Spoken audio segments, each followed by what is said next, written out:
Continuamos en la UNED y estamos en Historia del Arte Clásico en la Antigüedad. Y estamos hablando del arte romano, primitivo y republicano. Y el arte imperial. Hablemos de la escultura romana. Pueden señalarse dos fuertes influencias decisivas para su formación, evolución y esplendor ulteriores.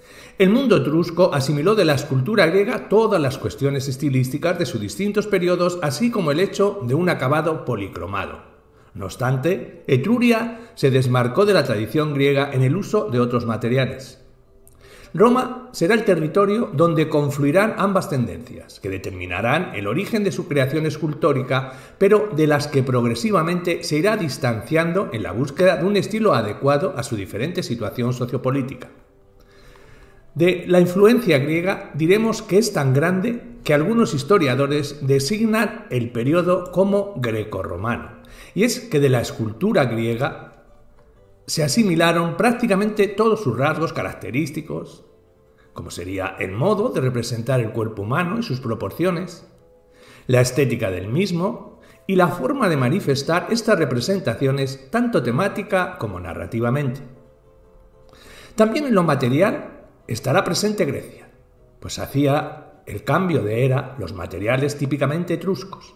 La arcilla, la piedra, la cera y la madera son sustituidos por el bronce y el mármol. Entre los rasgos propiamente romanos hemos de destacar que Roma no realizará sus obras en función del culto a los dioses, sino que lo hará en homenaje a sus muertos, e incluso a los vivos. Quizá por eso se alejó de la idealización griega, tratando de ajustarse a lo realista. La opción de la historia en vez de la religión es una de las características más destacadas de las artes plásticas romanas, siendo pionera en la supeditación del arte a la historia. Así se explica que los tres temas fundamentales de su escultura fueron el retrato, la escultura oficial o propagandística y la escultura funeraria. No hemos de olvidar tampoco que ya los reinos helenísticos como Pérgamo habían iniciado esta tendencia. De hecho, el contacto con Pérgamo en el 133 a.C., así como la presencia helenística en la ciudad, lanzaron la copia de los orígenes griegos, que iban desde las copias perfectas hasta copias inspiradas en el modelo original, y otras tantas surgidas solo para imitar el estilo griego, siendo estas últimas, por tanto, originales. Junto a la proliferación de copias existió la necesidad de crear esculturas ex novo, para satisfacer las necesidades históricas como exaltar a los emperadores y las grandes hazañas del imperio. Sin embargo, esta creación de copias y originales no debe tampoco entenderse únicamente como la consecuencia de la tendencia historicista, puesto que también hay que tener en cuenta su funcionalidad, esto es, su papel propagandístico, tanto a nivel público como incluso privado. Hablemos del realismo romano. La importancia del retrato. En el retrato está una de las aportaciones más originales de esta cultura a la historia del arte plástico. Aunque el género se inició por los artistas helenos afincados en Roma, estos no se limitaron a seguir el estilo heleno, sino que se adaptaron a las necesidades y gustos estéticos del mundo romano. Así, permaneció la solemnidad del retrato romano y parte de su idealización, así como el material más habitual, el mármol.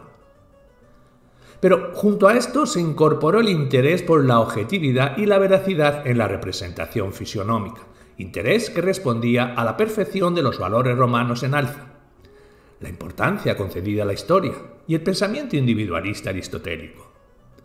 A diferencia del mundo heleno, en el que la idealización se manifestaba en el cuerpo concebido como un conjunto indivisible, Roma desarrollará la tipología del retrato cabeza, que relegó la representación de cuerpos a un segundo plano. En el desarrollo de la expresividad en los rostros de los retratos, el papel de la escultura helena fue fundamental. El movimiento contraído de las musculaturas, los rictus tensos, el pathos, como transmisión del espíritu a través de la gestualidad del cuerpo. Todo lo que caracterizó al último periodo de la escultura griega fue uno de los aspectos de la cultura helena que más hondo calaron en la gestación del retrato romano.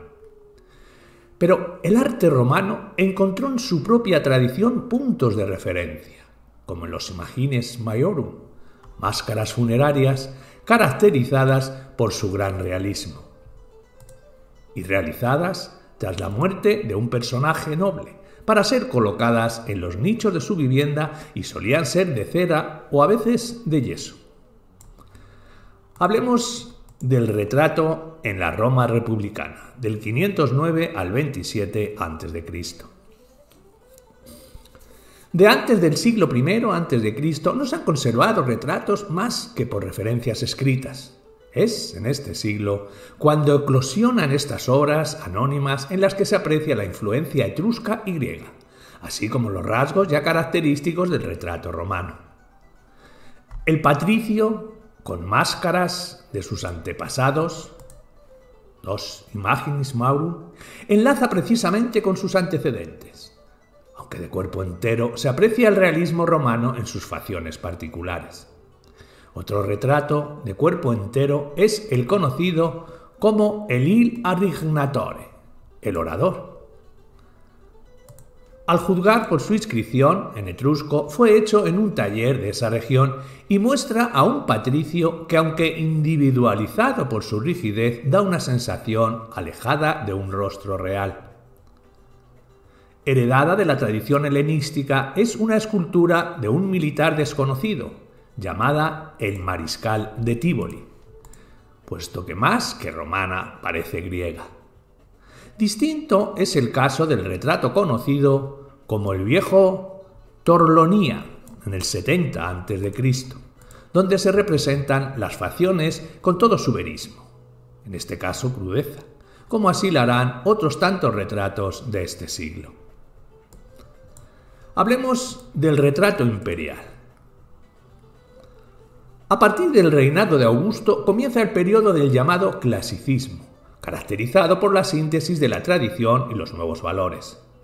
En el caso del retrato se convertirá a este género en uno de los principales medios de difusión de la imagen imperial. Asimilándose a Apolo, por ello hay muchas reminiscencias solares en sus retratos, y nombrándose padre de la patria, la iconografía de Augusto está rodeada de un tono paternalista y protector. Además del Augusto de la Vía Lavicana, destaca el Augusto de la Prima Porta. Este es el retrato más destacado de este género. Considerada como copia del original, se realizó hacia el 20 a.C. para conmemorar su gloria militar, levantando el brazo con gesto severo e inteligente como para arengar a sus legiones. La inspiración en el Dorífero es evidente. La coraza está llena de referencias históricas y míticas y a ambos lados se personifican las provincias derrotadas de Hispania y Galia. La repercusión del papel que Augusto dejó en las artes fue muy fecunda. Durante todo el siglo I se mantendrán las mismas iconografías y simbolismos, siendo especialmente marcada esta herencia en el arte oficial y en el funerario, como veremos. Será principalmente en los retratos de Tiberio donde esta presencia será más clara, aunque en los de Calígula y Nerón se observará cómo se irán adaptando a sus propias características personales. Con los Flavios el retrato experimentará importantes cambios. Se abandonan ahora las poses frontales y los gestos distanciados que daban una aureola sacra para introducir un naturalismo más amable y cercano al género menor de los retratos populares. En los retratos de Tito, Vespasiano y Domiciano así lo evidencian. A esta etapa pertenece la Dama de la Permanente, una desconocida de clase medio-alta que destaca por la destreza técnica con la que se ejecutó su peinado. Con el reinado de Trajano y sus conquistas surge en las artes un nuevo clasicismo que salta los triunfos de Roma mediante el recuerdo del pasado augusteo y una renovada exaltación de las virtudes romanas. En el retrato del póstumo de Trajano, si bien se mantiene la serenidad y la firmeza propias de las representaciones de Augusto, así como su idealización, también aparecen rasgos de humanización. Adriano fue un gran amante de las artes y de la cultura griega, lo que se reflejará en el retrato oficial de este periodo. Se introduce la barba como atributo habitual, además de la decoración incisa de los ojos y la incorporación de una peana como base de los bustos. Así se observa en el Adriano del Museo del Prado. De este periodo destacan los retratos de Antinos, un muchacho que dio su vida para salvar a Adriano y que el emperador pagó llenando el imperio de su retrato.